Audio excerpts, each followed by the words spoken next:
I mean, Dusty Rhodes is a legend. Anytime you have Dusty Rhodes in your locker room, I mean, How is amazing. he when he comes? Oh, he Is was he cool. approachable? Oh man, he was humble. He was just one of the boys, you know. Very cool dude. You know, Dusty's Dusty. He's very charismatic, very smart businessman. You know, he knows how to play all sides of the fence. He knows what the game is, and he plays accordingly. Did they get him different accommodations from you guys, or is he at the same hotels with you? I had different accommodations from. I mean, I stayed at the Marriotts with Paul, and you know, Van Dam and Dreamer. I'm sure Dusty stayed at the same ones.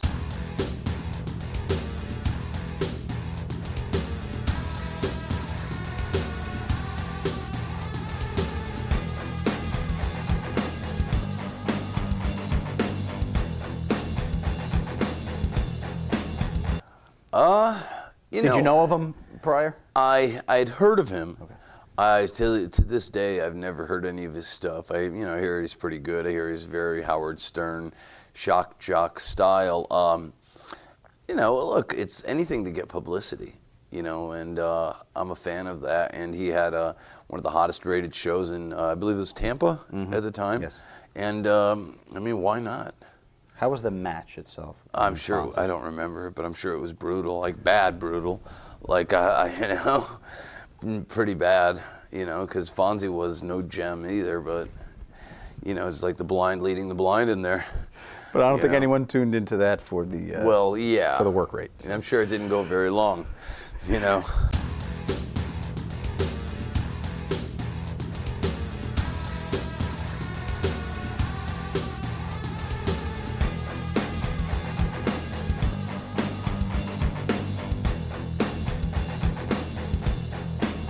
Well, it kind of threw a lot of people for a loop because Rob had been figured into a lot of, you know, a lot of serious programs with different people. I believe me being one of them at the time. So, I mean, you know, it's in ECW, that was one great thing about the company is when a main player would fall, Paul would step somebody up regardless if they were, you know, whether the fans or he felt they were ready. There was always somebody, you know, RVD is kind of hard to replace, yes, but, you know, he, you know, nobody thought it was the end of, you know, the end of things because, well, Paul did, and it was very smart of him, the brand ECW was the draw. Very seldom did you see, you know, they would advertise a match or two, but the attraction was ECW. So if, you know, Sabu or myself or Dreamer didn't show up or Taz or RVD when he was hurt, didn't really matter because I think the fans wanted to just see ECW. Right.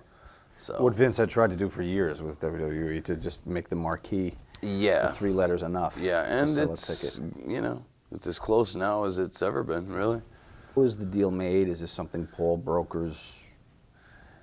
Yeah, I mean, you know, Paul worked in a mad genius sort of way. I mean, the only person that probably knew about that was Dreamer, who had worked hand in hand with Paul.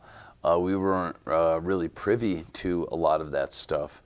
So, you know, it was sometimes a lot of those surprises were as much of a surprise to us as they were to the fans, believe it or not, because, I mean, even though we did have the internet, the news it just didn't break as fast, and those things just weren't accessible, you know, and it was well received.